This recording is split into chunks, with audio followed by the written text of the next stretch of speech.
as a guest, I have Salem Soni. He is a professional motivational speaker and business strategy consultant for African business owners, and he's on his way to becoming a pastor. I found Salem on YouTube. He has a great account. He was born and raised in the Congo, moved to the United States when he was 13. He is the African diaspora who are building businesses in Africa. Welcome, Salem. Well, thank you for having me on your show. I appreciate it. I love what you do with I Am Diaspora and the Hub. So I encourage all the listeners to be part of that and be more involved. Okay, so let's talk about your background. You grew up in the Congo. You left when you were 12 or 13? Yeah, so I grew up, I was about, 13 years old. Grew up there, was born in Kinshasa, Congo, and had a great upbringing, like every typical African kid, really. My parents were, I would say, rather middle class. My father's a preacher, and my mother's a preacher as well. So I grew up kind of like in a faith arena type of thing. I always joke around that uh, I've only missed most Sundays once I got to university, right? So I usually would be at church like every single weekend, long hours. Mm-hmm. So, but we relocated to America. I was about 13 years old, yes. The first thing I do when I see people's videos is actually typically go to the first one. And the very first, like 6 years ago, I think you started, and you were mostly a faith-based blogger, and now you transitioned into a business blogger. So I think the recent YouTube video you uploaded was about African women and how they can enter business. So explain that shift. I think as I grew as an individual, I realized that, I think as a person, we have like sometimes multifacets of things that are good to you. I've always been attracted to business, even agriculture. The reason why, for example, I did agribusiness is it was kind of like born out of the desire. I was frustrated to see people in Congo die of food, of hunger. Like to me, I was like, it was mind boggling, right? So that was like, okay, that's the agriculture side of things. But I was like, you know what? I don't want to be a farmer. So I was like, okay, so if I don't want to be a farmer, I definitely want to influence the agricultural space. What can I do? Okay, I was like, okay, let's look at the larger scale of agribusiness. Let's look at the business of agriculture on a larger scale. So that's why I went to the agribusiness side of things. But so business was always something that I did, from selling stuff on eBay to selling stuff on Amazon to trying to give advice to my friends. My friends were like, man, you know a little bit about this, So I think as I progressed, I started gaining more information in terms of business. So I think it started reflecting as well on my YouTube channel. But I still do a lot of things that are faith-based. It's just that now it's kind of like I guess, a two-pronged approach, more of business side of things to give as much information as I can, but also a little bit of my lifestyle. I think the faith is more of my lifestyle. Like if you watch a lot of the vlogs and stuff like that, you'll see more of that incorporated in there. How important has YouTube been to your journey? Because it seems like now I know you are a speaker, you're a business consultant, and it's very public. So how has YouTube helped with that growth? Oh, I think it's tremendous. I think I still remember exactly. It was, even though I started a while ago, I mean, I've had a YouTube channel a while ago. And I made a video a while ago. I don't even know what video you're referring to, but it's probably an old video. Years ago. Yeah, I was impressed.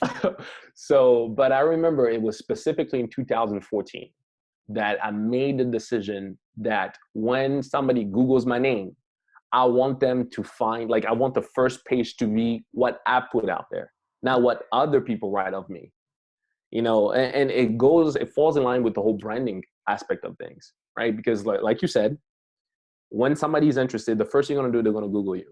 Do you have any online presence, right? And, God forbid you have some negative review of somebody who didn't like something you did, and that's the only thing that's online. So when somebody Googles you and that's what comes up, oh my God. So to me, it wasn't just the fear of somebody saying something negative about me, but I wanted my story to be told the way I wanted it to be told. So YouTube played a vital role in like that branding process. But honestly, in 2014, when I started, I didn't even know the term branding. Like it wasn't even a thing. To me, it was just like, I want like all the links that comes, the first links to be mine. Like that's basically what I was thinking. So Yeah, because I have to say, when I Googled you well, actually, no, what I did was I actually found a video. So what I do is, since I am obsessed with the African diaspora who are interested in Africa, I just put random keywords, and I think Right.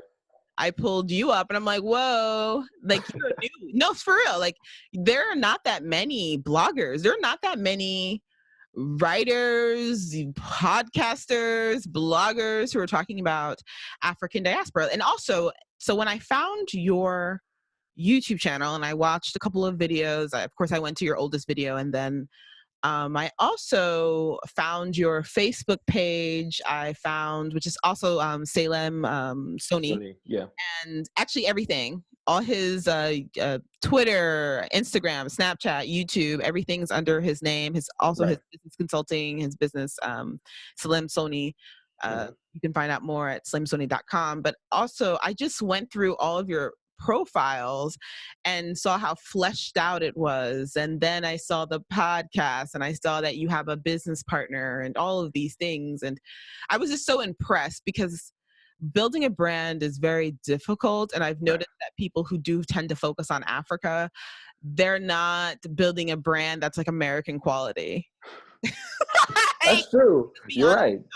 And it's very interesting. And that's why I was excited to talk to you and get to know you. And because I'm like, this is a guy who's after my own heart, because he's building an American quality African brand. And this not mediocre. Everything is perfect. Like, everything is fleshed out and Think perfect. about this. Think about this, Iveoma. Like, now, something that's been on my heart is we are quote unquote billboards of what business in Africa would look like, Yeah. whether we want to or not. Like, the moment you announce yourself to the world, like, hey, I am diaspora, like, for example, what you're saying.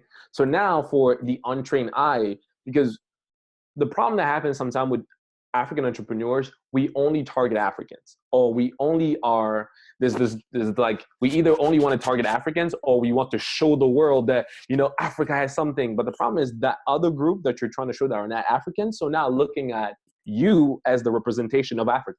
Yep. So now they're going to judge the whole continent based on your quality, right? So is it unfair? Yes, but it's the world we live in, right? So the moment you choose to have that on your shoulder, the biggest question becomes, okay, what image are you portraying of the rest of us?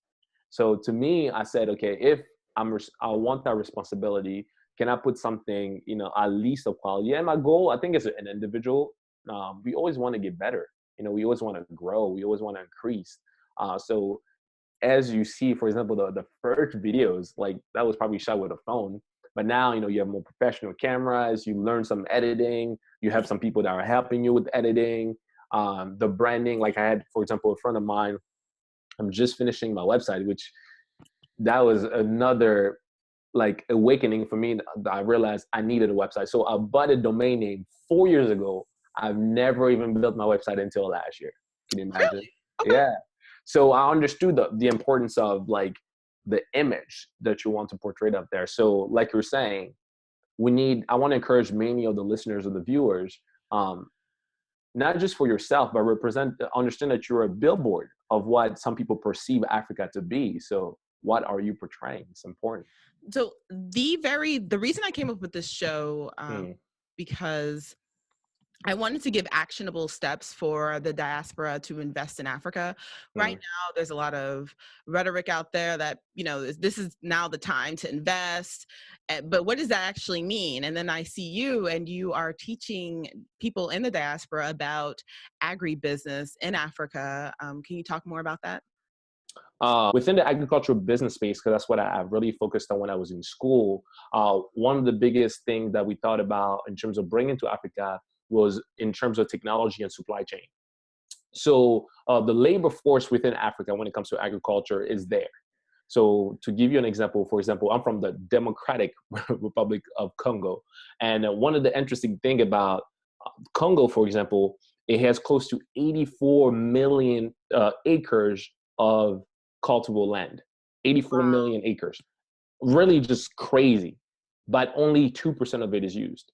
UNESCO classify the Congo forest as one of the two lungs of the world in terms of what it has. So it's the Amazon forest and then the Congo forest. So we have a lot of, cultivable land in place within that area. There's a lot of people who are doing stuff, from, mothers in their villages who are, doing stuff on a smaller scale, and little pockets of people who are trying to do more something on an industrial size. The bigger problem that happens usually when it comes to the agriculture sector, for example, is infrastructure. So let's say, Iveoma, for example, you have your own farm, right? And you're growing a land, you're cultivating, let's say, cassava leaves or corn within your own area, your own space. Mhm. The problem that would happen is you don't have roads. So you don't have the roads to bring anything after the harvest to the market. So now you either have to sell it to the locals, which they can't really buy bulk, or you have to, count your losses. So when we talk about investing in Africa, especially in terms of the agribusiness space, more specifically, it would be in something like infrastructure, bringing infrastructure. So investing in people to come to build roads and such things like that, will be in terms of maybe microfinancing to some local businesses. For example, you come to a village, there are people who are trying to do something, instead of just cultivating for the village, they could mass produce for bringing it to the market, sell at a competitive price. So something along those lines. So infrastructure is the key. I think infrastructure has been the biggest hurdle I found, to a point where I was even so frustrated about that I was like, you know what, I don't want to do agricultural business, specifically in my country, because there was a lot of challenges within that space. So you mentioned Democratic Republic of Congo, infrastructure with the roads, like the Right. farmers are losing money and produce because they cannot get to the market Right. that's big enough to buy their goods. So how are you helping to alleviate that? So one of the biggest of helping small farmers understand how to be more productive in terms of their crops, helping them with like choosing the right seeds. So these are some of the things we've personally done there. So let's talk about that. What because that's I'm glad that you mentioned what you've personally done. Mhm. What have you guys done with the farmers? So with the farmers, the first thing we want to do is we want to make sure that they have the rights to their own land. So this is something that is also a little bit interesting that I wasn't very aware of it, because I've grown up, I could say I've grew up mostly in America now, well, where most farmers here own their land. It belongs to them. There's the paperwork to prove that their land is theirs. In Africa, because the land is usually passed down from like families to families, or from the chief of a village who passed it down to another, to whoever is after him or stuff like that. There wasn't really records to who this land belongs to. So you could, for example, be farming here, and the next day you see these big tractor trailers coming and they plow your whole land because some governor somewhere sold everything that was there. So that was something that we really had to be very, very astute about, teaching them how to buy their own land. We first had to buy our own land and get the paperwork. That was already a nightmare. But once we got that done, helping farmers, for example, to get the legal papers for their own land. So that's something that, we're teaching them, for example, how to file or what the paperwork they need to do. After they do that, we do some of the other more conventional stuff of teaching them, from irrigation techniques and all that different stuff. I think that's fantastic. Can you describe the process of you buying your own land in Congo? Oh, you know, it's an interesting from someone in the diaspora. I think it involves a lot of prayer. But what I mean by that is, so you have an idea of where you want to buy your land, right? You have an idea of the land that you want, and sometimes because you're dealing with like a bunch of intermediate, because you're not there physically, and that could be something also that might needs to change for a lot of diaspora ourselves. When we're trying to invest in Africa, it's important for us to go there physically, right? To see some of the stuff ourselves. But if we can, like in my case, I couldn't. We just had to work with people that were on the ground. So they went to go see the land. If, for example, it's like 1 acre. They see the land. They see, whether it's a good land, can you use it for whatever purpose you want to do, whether you want to, build a house or do a farm or whatever the case may be. They see the land, and then they go talk to whoever the chief is. So usually it's like a chief that owns the land over there. So usually it wasn't like private people that own the land. So you go see the chief, and then now they tell you how much it would be. After telling you how much it would be, you go and you bring it to the local, what's the terminology for this, the gentleman, I know it in French, but I don't know very much in English, but it's one of the local government's representative of the area, because you have to sign the ordinance that the chief is signing it and you're signing it. Mm-hmm. Because we've had problems in the past where, the chief signs it, you sign it, and then later you see that he's also signed the same for the same land to multiple people. Oh my gosh. Are you It was, serious? I'm telling you, it was some nightmarish stuff that we saw. So one of the things that we decided to do is to record, like video record. Yeah.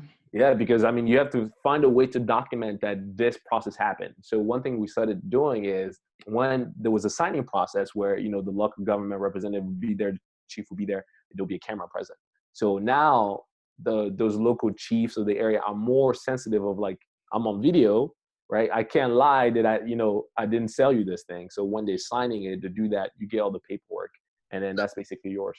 First things first, either go back or send a representative. Second Yes, step is make sure the legal representative has the rights to sell you exactly, land. Third exactly. step, a government entity will be on camera with you signing the documents. Right. You want to make sure that you have as much proof as possible that the land belongs to you. So that's the reason why we did the camera. That's the reason why, we're doing the signing in presence of everybody. Because something that happens sometimes is, like, you would sign it, and then they say, well, send us the paperwork, and then we'll sign it. And then you don't hear back from them for months. And they're like, oh, we never received your paperwork. So that's another reason you want to do some of that in person. But Okay. for those of you guys who are listening, perhaps, who physically cannot go, or you physically cannot send a representative, work with family members. You know what I mean? You might have some family members who are still back home, or some people that work through them. You could just give them a little, something, a fee for helping you and stuff like that. I think that's going to be better than physically sometimes trying to go back if you can't go yourself. Mm-hmm. I think that's excellent advice. And then also, you mentioned that you work directly with farmers and you train them on best land practices in addition Mhm. to. So, can you describe that process? So, can you describe exactly what you do? Because it sounds like you're like more of a facilitator slash agricultural like trainer, like how to use land properly. Well, interestingly, one thing that I started focusing more on was to step away from more on the hands-on to more the business side of things. Here's why. So growing up where I grew up here in America and doing agriculture at school, my thought process was like, I'm going to run farms, or, a conglomerate of farmers like I do in the States. I'm like, and I'm just going over there. They already know what they're doing. All I'm gonna do is I'm gonna be buying land. I'm gonna worry about the supply chain of getting their product to the market. The problem is now when you arrive on the ground, you see that, one, it's not at the production as it is over there. It's not as regulated as it is over there. And sometimes they just don't know, like they don't know some of the best practices. So when we went over there, one of the things we started teaching, and we did this through, just to be honest, through some local organizations like churches, some other civil organizations that are there that are doing work. There's also some international organizations that are doing work, but we mainly partner with churches because they're readily available in many of those areas. So one of the things that we did is we'll bring, for example, some young people who want to do, for example, farming. We teach them how to work the land. What they have to do in terms of turning the land, what they have to do in terms of the seed. We even help to teach them how far you have to place the seed depending on what you are planting. You're planting corn versus planting, cassava leaves, planting peanuts, whatever the case is. We teach them the idea of understanding irrigation. One of the great things with places like Congo, you don't really need too much water because it rains so much. So there's even places where they don't water their plants at all. The rain takes care of it. That's one of the blessings of Africa. So we teach you about that, understanding what you want, how to make sure that the plot of land you're working is very clean, to make sure you get rid of weeds and stuff like that.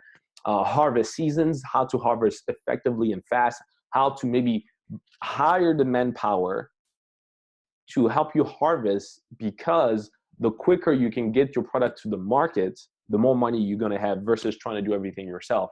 That's going to be more painstaking and sometimes even impossible to do everything yourself. So we thought about those type of strategies. And some of this work was done via, we are teaching this to individuals there who are teaching to the people on the ground, right? Because physically I couldn't be there. Some of it, they also are teaching us about like some practices of some of the things they've learned. For example, they taught us that in some season, some plants don't work well, that, for example, I thought would work well. Or in some practice, for example, the practice of irrigation. I thought you need to put some irrigation, whether it is drip irrigation, whether it is you putting, many of them don't have like a more sophisticated type system. So it's usually drip irrigation or somebody's going there with the hose to water the plants. They taught me that there's no need for so much of that because it rains so much. You know what I mean? That this all that natural irrigation. So those are some of the things that, we kind of did on the ground there. But honestly, to be frank, it's been more on a smaller scale. It's not as big as I wish it would be, but it's a beginning. How many years ago did you start doing this? Not too long ago. I think it's been 4 years. Well, that sounds pretty good for 4 years.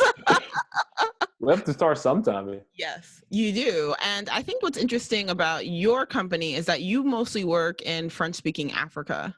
How is that? Because most people ignore French-speaking Africa, to be honest. I feel like in general, people ignore, if you don't speak English in business worlds, then people aren't paying attention to what you're doing. Right. This is actually an excellent opportunity for you to go into French-speaking Africa and go into Congo, and maybe even, are you planning on expanding to other French-speaking countries?